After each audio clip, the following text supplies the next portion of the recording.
I have so many great memories of eager beavers, Awana Olympics, and game time.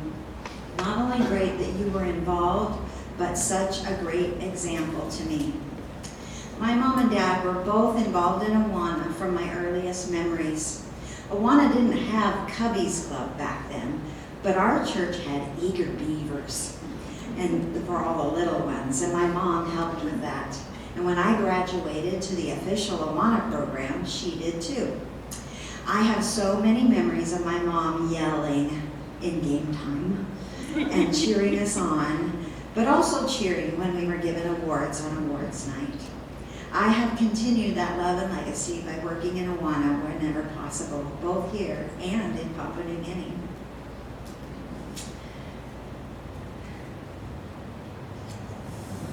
I love and admire your servant's heart. Your first thought is often, what can I do to help?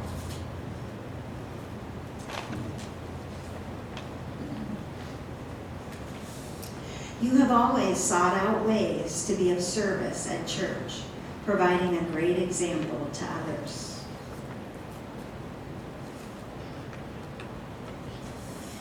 I'm so glad you guys decided to follow God's leading to Salem and Western Baptist Bible College.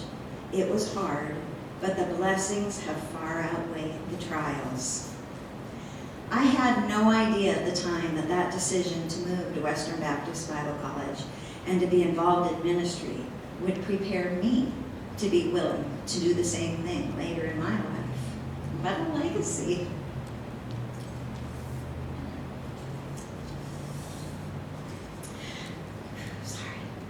Thank you for being obedient, an obedient and submissive wife, and following Dad down to Salem.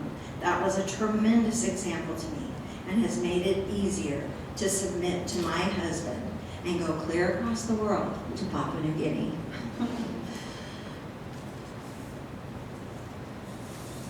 Oops. You willingly and with great sacrifice gave your only child and grandchildren to the Lord for His purposes. Just a second. That sacrifice. I was going to hold it together. That sacrifice was bigger and harder for her than anyone on earth will ever know. And now Rachel is going to go. Number 2 grandchild. Thank you. All right. So one of the hardest times in my life was going to college. My sister Naomi, who's number 3, who wasn't able to make it today, we went to college together, so I did have her. She wasn't able to make it today. She has a really good excuse because she gave birth a week ago. So she's not here. She wanted to be, but she'll also have a little time later. We're going to have a video, and she wrote a song for that, so stay tuned for that. But anyways, we both went to college together, and that was a really hard time for both of us because we were dealing with a lot of culture shock. We came from Papua New Guinea, where we lived next door to a village, to America. Very different, but also even just school-wise, I went from a class of like 18 kids to a class of 600 kids. I went from living with like 4 young girls, to like 60 girls. That was a big adjustment. Plus, the adjustment of going from being a child, like in high school, to being an adult. Getting your first email and phone and bank account and job, and it was just a whole mess of culture shock. And it was really, really quite difficult, and it actually became kind of lonely just making all those adjustments or trying to. And it was during that first year at college that my grandma Sue started this ritual where she would call every Saturday just to check in and see how things were going, and she would always ask me what's new. And and we would talk, and I would tell her what was going on with my classes, with friends, and she would share about her life. And, you know, in some ways it was kind of a drag, like, oh, I had to talk with my grandma, who, like, what college kid spends their weekend talking to their grandma? And some of it was annoying because, like, she would ask, what's new? And, like, sometimes it was like every 5 minutes she'd ask me that question again, and I'm like, I just told you. But part of that was her personality, because she always wanted to know what was going on. Part of it may have been dementia, but part of it she wanted to know, like, how she could pray for me. And that was partly why she just kept asking what's new and wanted to know how I was doing and how she could pray for me.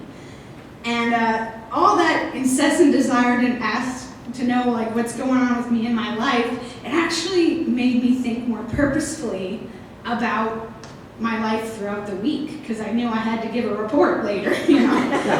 It's like extra homework or something. But, you know, you start to, like, you know, life just keeps going, and often you're not paying attention to it.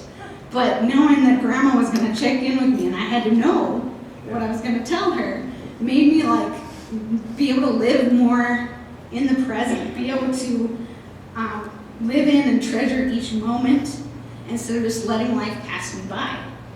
I mean, all that adjustment I was going through in college, and it just keeps coming, but having her there to help, like, check in with me, it actually turned out to be such a blessing to me, just to have someone who's committed to regularly checking in with me.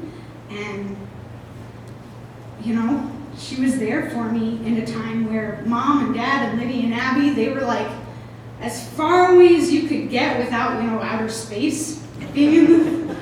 So they were on the other side of the world, but Grandma Sue was there. She was there calling me every week. She was interested in my life, taking time out of her life, out of her weekend to check in with me.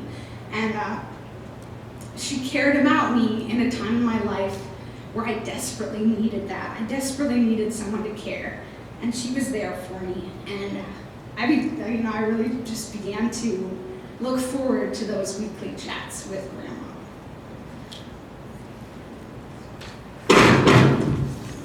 Sorry, that was me. But you should know that by now. I said it skipped a generation. So I'm making all this noise.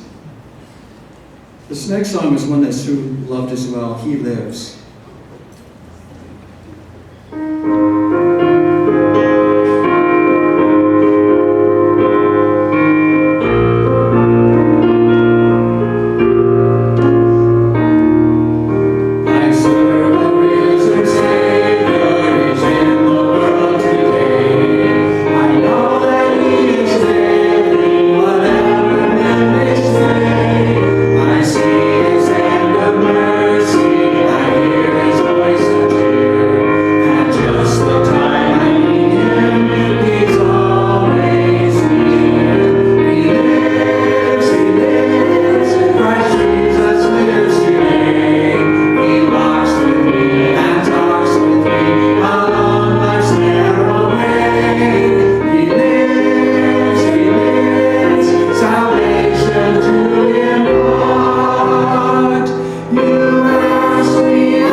we remember about my mom is my mom was the second-hand store and garage sale aficionado.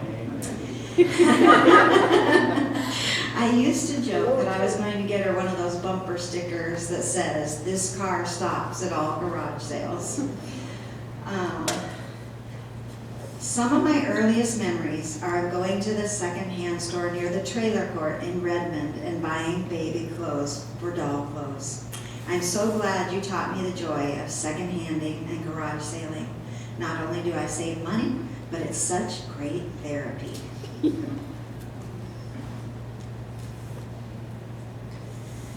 I have nothing but good memories about you working at the Bellevue Christian School rummage sale.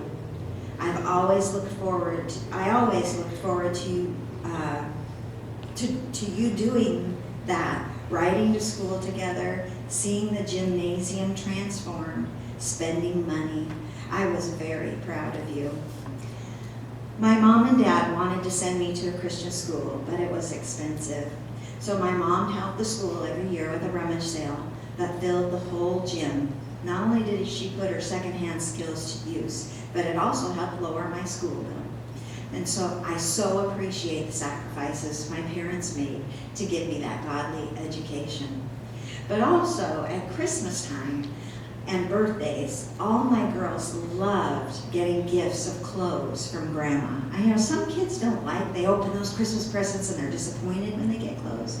My girls loved getting clothes from Grandma. She was always shopping the clearance racks and sales for great deals. My mom had great taste in clothes, and my girls were always happy when they unwrapped new clothes from Grandma. Being missionaries in Papua New Guinea, we weren't always able to access those good deals most of the time. So Grandma made it her mission to make us feel special, and she did.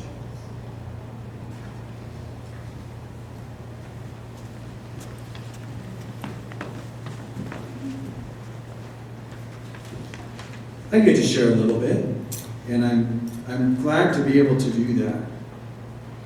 You know, when we talk about the kind of life that Sue had and the kind of person she was, I brought this up just kind of as an example. This is one of her notebooks. Just filled with devotions,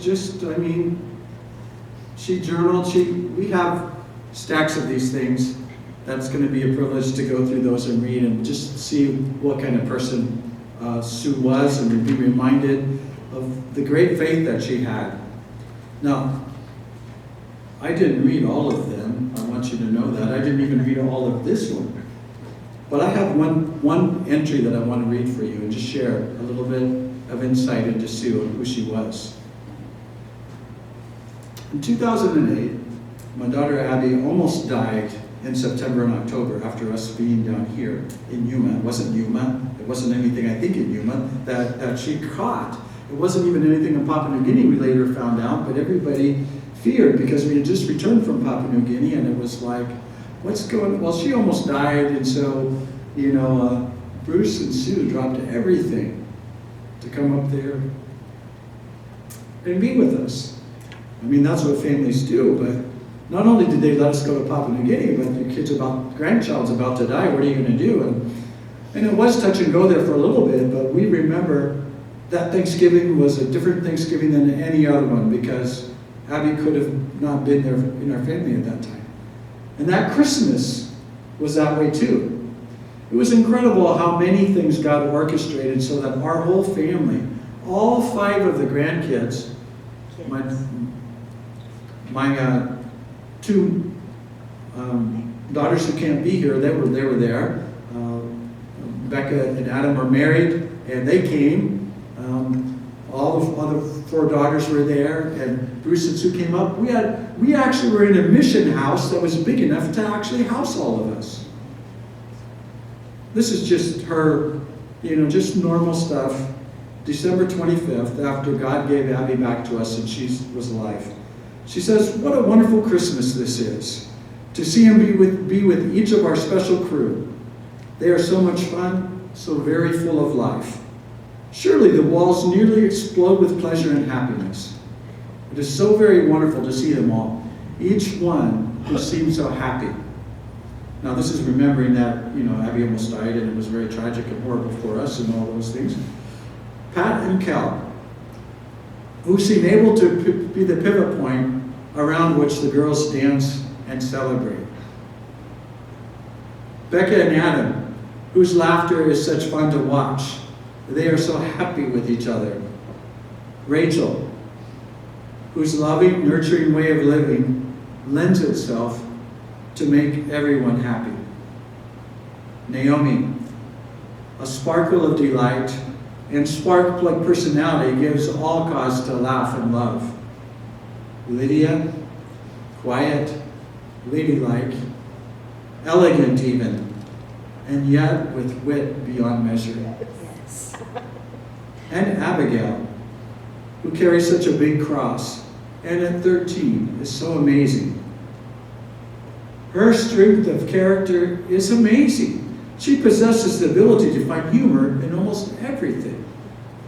And one example of that was just the fact that, hey, God gave me my first face, God gave me a second face. How many people can say that? That was Abby right after surgery and realizing her face is gone. I mean, amazing. And she's just writing about all this. She's just thinking about all of this, and she's just seeing all the good things that are there. Because this is how she looked at life. Bless them all, dear Lord. This last part is a prayer. Thank you for each and every one of them. Help them to always love one another and be the support they need to be. And Bruce, my precious love, tender yet strong, with patience and wisdom. He is so much more than I've ever deserved. Thank you for each of them, dear Lord. Love them and keep them. I imagine if you turn to any one of these days, you would find similar sentiment. What a wondrous woman this is. And on the back of your bulletin is the passage from John chapter 14, and this is what it says. Do not let your heart be troubled. You believe in God, believe also in me. My Father's house has many rooms, and if that were not so, would I have told you that I'm going there to prepare a place for you? And if I go and prepare a place for you, I will come back and take you to be with me, that you also may be where I am. I shared this one with you in the program, and I'm just thinking about this. We often hear from this passage, but really the context of this passage is not really speaking about heaven from a standpoint of someone's dying or someone has died, but this is more about Jesus who's about to leave his disciples. And he's saying, this passage is about comfort and other things, and he says, don't be troubled by all these things. And the idea that, my Father's house, that's really great in my Father's house. That's kind of this future view of heaven that we all have. But there's another passage, and we could turn to several others. We could go to Psalm 23. We could go to 1 Corinthians 15. O grave, where is your sting? And O death, where's your victory? They don't have a victory. Jesus Christ, by rising from the dead, gave us victory. The context of John 14 is that Christ is just leaving. I think a better passage to go with and to say, what is Sue experiencing, and is there any place for greater comfort and certainty than the words Christ spoke in Luke 23 to a repentant thief who was dying on a cross next to Jesus. He said, truly I tell you, today you will be with me in paradise. You know what that means? It means the minute she closed her eyes here, she opened them up in heaven. That's a certainty. That's what Christ told the repentant thief. And for a thief to have such a welcome, I know what a great welcome Sue had to have had in heaven. Our beloved Sue, friend, grandmother, sister, mother, wife. And so we want to sing one more song, Amazing Grace. Is that where we're at? Look, I don't even have the program. I'm like, I had a program. Where's it at? Will you stand with me as we sing?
I'm going to ask David if he would come up and help me.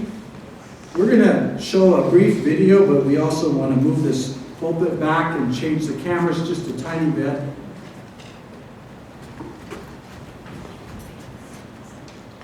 So that we can have an actual picture during the video introduction. And during this time too, the family is going to be dismissed. They've seen the video, they want you to watch it. They really don't want to watch it now and then try to greet you afterwards. But we want to show you the video and allow you to see a little bit more of Sue's life just in picture. So David will come up afterwards and give you some more instructions and close with prayer, and appreciate that so much, David, for helping with that. But I'm going to just